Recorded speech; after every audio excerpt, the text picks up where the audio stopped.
Tobin's Palm. Today we can hear the short story Tobin's Palm. By O. Henry. Tobin and me, the two of us, went down to Coney one day, for there was $4 between us, and Tobin had need of distractions. For there was Katie Mariner, his sweetheart, of County Sligo, lost since she started for America 3 months before with $200, her own savings, and $100 from the sale of Tobin's inherited estate, a fine cottage and pig on the Bog Shannaugh. And since the letter that Tobin got saying that she had started to come to him, not a bit of news had he heard or seen of Katie Mariner. Tobin advertised in the papers, but nothing could be found of the colleen. So, to Coney me and Tobin went, thinking that a turn at the shoots and the smell of the popcorn might raise the heart in his bosom. But Tobin was a hard-headed man, and the sadness stuck in his skin. He ground his teeth at the crying balloons, he cursed the moving pictures, and, though he would drink whenever asked, he scorned Punch and Judy, and was for licking the tintype men as they came. So I gets him down a side way on a board walk where the attractions were some less violent. At a little 6-by-8 stall Tobin halts, with a more human look in his eye. "'Tis here," says he, "I will be diverted. I'll have the palm of me hand investigated by the wonderful palmist of the Nile, and see if what is to be will be." Tobin was a believer in signs and the unnatural in nature.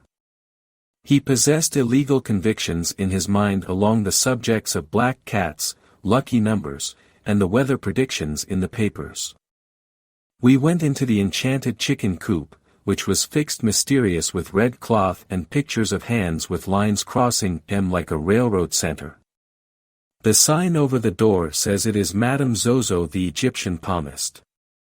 There was a fat woman inside in a red jumper with pothooks and beasties embroidered upon it. Tobin gives her 10 cents and extends one of his hands. She lifts Tobin's hand, which is own brother to the hoof of a dray horse, and examines it to see whether 'tis a stone in the frog or a cast shoe he has come for. "Man," says this Madame Zozo, "the line of your fate shows dash." "'Tis not me foot at all," says Tobin, interrupting. "Sure, 'tis no beauty, but ye hold the palm of me hand." "The line shows," says the madam, "that ye've not arrived at your time of life without bad luck. And there's more to come. The mount of Venus or is that a stone bruise, shows that ye've been in love. There's been trouble in your life on account of your sweetheart. 'Tis Katie Mariner she has references with," whispers Tobin to me in a loud voice to one side. "I see," says the palmist, "a great deal of sorrow and tribulation with one whom ye cannot forget. I see the lines of designation point to the letter K and the letter M in her name. Whist," says Tobin to me, "d'ye hear that? Look out," goes on the palmist, "for a dark man and a light woman, for they'll both bring ye trouble. Ye'll make a voyage upon the water very soon, and have a financial loss. I see one line that brings good luck. There's a man coming into your life who will fetch ye good fortune. Ye'll know him when ye see him by his crooked nose." "Is his name set down?" asks Tobin. "'Twill be convenient in the way of greeting when he backs up to dump off the good luck." "His name," says the palmist, thoughtful looking, "is not spelled out by the lines, but they indicate 'tis a long one, and the letter O should be in it. There's no more to tell. Good evening. Don't block up the door." "'Tis wonderful how she knows," says Tobin as we walk to the pier. As we squeeze through the gates a nigger man sticks his lighted cigar against Tobin's ear, and there is trouble. Tobin hammers his neck, and the women squeal, and by presence of mind I drag the little man out of the way before the police comes. Tobin is always in an ugly mood when enjoying himself. On the boat going back, when the man calls, "Who wants the good-looking waiter?" Tobin tried to plead guilty, feeling the desire to blow the foam off a crock of suds, but when he felt in his pocket he found himself discharged for lack of evidence. Somebody had disturbed his change during the commotion. So we sat, dry, upon the stools, listening to the Dagos fiddling on deck. If anything, Tobin was lower in spirits and less congenial with his misfortunes than when we started. On a seat against the railing was a young woman dressed suitable for red automobiles, with hair the color of an unsmoked meerschaum. In passing by, Tobin kicks her foot without intentions, and, being polite to ladies when in drink, he tries to give his hat a twist while apologizing. But he knocks it off, and the wind carries it overboard. Tobin came back and sat down, and I began to look out for him, for the man's adversities were becoming frequent.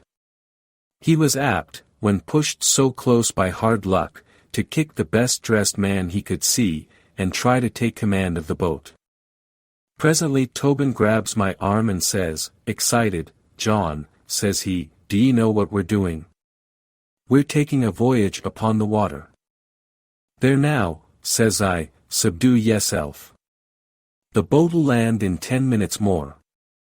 "Look," says he, at the light lady upon the bench. "And have ye forgotten the nigger man that burned me ear? And isn't the money I had gone $1.65 it was?" I thought he was no more than summing up his catastrophes so as to get violent with good excuse, as men will do, and I tried to make him understand such things was trifles. "Listen," says Tobin. "Ye've no ear for the gift of prophecy or the miracles of the inspired. What did the palmist lady tell ye out of me hand? 'Tis coming true before your eyes. Look out," says she, "for a dark man and a light woman, they'll bring ye trouble. Have ye forgot the nigger man, though he got some of it back from me fist? Can ye show me a lighter woman than the blonde lady that was the cause of me hat falling in the water? And where's the $1.65 I had in me vest when we left the shooting gallery?" The way Tobin put it, it did seem to corroborate the art of prediction, though it looked to me that these accidents could happen to any one at Coney without the implication of palmistry. Tobin got up and walked around on deck, looking close at the passengers out of his little red eyes.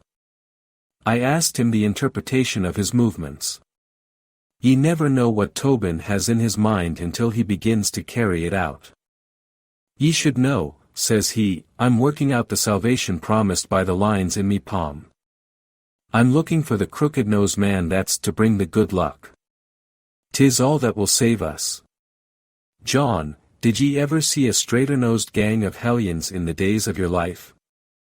'Twas the 9:30 boat, and we landed and walked uptown through 22nd Street, Tobin being without his hat. On a street corner, standing under a gaslight and looking over the elevated road at the moon, was a man. A long man he was, dressed decent, with a cigar between his teeth, and I saw that his nose made 2 twists from bridge to end, like the wriggle of a snake. Tobin saw it at the same time, and I heard him breathe hard like a horse when you take the saddle off. He went straight up to the man, and I went with him. "Good night to ye," Tobin says to the man. The man takes out his cigar and passes the compliments, sociable. "Would ye hand us your name," asks Tobin, "and let us look at the size of it? It may be our duty to become acquainted with ye." "My name," says the man, polite, "is Friedenhausmann Maximus G. Friedenhausmann." "'Tis the right length," says Tobin. "Do you spell it with an O anywhere down the stretch of it?" "I do not," says the man. "Can ye spell it with an O?" inquires Tobin, turning anxious. "If your conscience," says the man with the nose, "is indisposed toward foreign idioms ye might, to please yourself, smuggle the letter into the penultimate syllable." "'Tis well," says Tobin. "Ye're in the presence of John Malone and Daniel Tobin." "'Tis highly appreciated," says the man, with a bow. "And now since I cannot conceive that ye would hold a spelling bee upon the street corner, will ye name some reasonable excuse for being at large?" "By the 2 signs," answers Tobin, trying to explain, which ye display according to the reading of the Egyptian palmist from the sole of me hand, ye've been nominated to offset with good luck the lines of trouble leading to the nigger man and the blonde lady with her feet crossed in the boat, besides the financial loss of $1.65, all so far fulfilled according to Hoyle. The man stopped smoking and looked at me. Have ye any amendments, he asks, to offer to that statement, or are ye one too? I thought by the looks of ye might have him in charge. None, says I to him, except that as one horseshoe resembles another so are ye the picture of good luck as predicted by the hand of me friend. If not, then the lines of Danny's hand may have been crossed, I don't know. There's two of ye, says the man with the nose, looking up and down for the sight of a policeman. I've enjoyed your company immense. Good night. With that he shoves his cigar in his mouth and moves across the street, stepping fast. But Tobin sticks close to one side of him and me at the other. What, says he, stopping on the opposite sidewalk and pushing back his hat, do ye follow me? I tell ye, he says, very loud, I'm proud to have met ye. But it is my desire to be rid of ye. I am off to me home. Do, says Tobin, leaning against his sleeve. Do be off to your home. And I will sit at the door of it till ye come out in the morning. For the dependence is upon ye to obviate the curse of the nigger man and the blonde lady and the financial loss of the 165. 'Tis a strange hallucination, says the man, turning to me as a more reasonable lunatic. Hadn't ye better get him home? Listen, man, says I to him. Daniel Tobin is as sensible as he ever was. Maybe he is a bit deranged on account of having drink enough to disturb but not enough to settle his wits, but he is no more than following out the legitimate path of his superstitions and predicaments, which I will explain to you. With that I relates the facts about the palmist lady and how the finger of suspicion points to him as an instrument of good fortune. Now, understand, I concludes, my position in this riot. I am the friend of me friend Tobin, according to me interpretations. 'Tis easy to be a friend to the prosperous, for it pays, 'tis not hard to be a friend to the poor, for ye get puffed up by gratitude and have your picture printed standing in front of a tenement with a scuttle of coal and an orphan in each hand.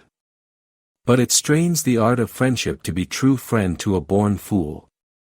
And that's what I'm doing, says I, for, in my opinion, there's no fortune to be read from the palm of me hand that wasn't printed there with the handle of a pick. And, though ye've got the crookedest nose in New York City, I misdoubt that all the fortune-tellers doing business could milk good luck from ye. But the lines of Danny's hand pointed to ye fair, and I'll assist him to experiment with ye until he's convinced ye're dry. After that the man turns, sudden, to laughing. He leans against a corner and laughs considerable. Then he claps me and Tobin on the backs of us and takes us by an arm apiece. "'Tis my mistake," says he. "How could I be expecting anything so fine and wonderful to be turning the corner upon me? I came near being found unworthy. Hard by," says he, "is a café, snug and suitable for the entertainment of idiosyncrasies.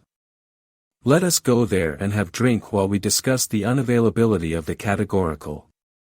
So saying, he marched me and Tobin to the back room of a saloon, and ordered the drinks, and laid the money on the table. He looks at me and Tobin like brothers of his, and we have the cigars. "Ye must know," says the man of destiny, "that me walk in life is one that is called the literary. I wander abroad be night seeking idiosyncrasies in the masses and truth in the heavens above. When ye came upon me I was in contemplation of the elevated road in conjunction with the chief luminary of night. The rapid transit is poetry and art, the moon but a tedious, dry body, moving by rote.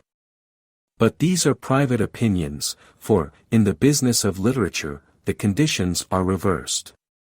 'Tis me hope to be writing a book to explain the strange things I have discovered in life. Ye will put me in a book, says Tobin, disgusted, will ye put me in a book? I will not, says the man, for the covers will not hold ye. Not yet. The best I can do is to enjoy ye myself, for the time is not ripe for destroying the limitations of print. Ye would look fantastic in type. All alone by myself must I drink this cup of joy. But, I thank ye, boys, I am truly grateful. The talk of ye, says Tobin, blowing through his mustache and pounding the table with his fist, is an eyesore to me patience. There was good luck promised out of the crook of your nose, but ye bear fruit like the bang of a drum. Ye resemble, with your noise of books, the wind blowing through a crack. Sure, now, I would be thinking the palm of me hand lied but for the coming true of the nigger man and the blonde lady and dash. Whist, says the long man, would ye be led astray by physiognomy? Me nose will do what it can within bounds. Let us have these glasses filled again, for 'tis good to keep idiosyncrasies well moistened, they being subject to deterioration in a dry moral atmosphere.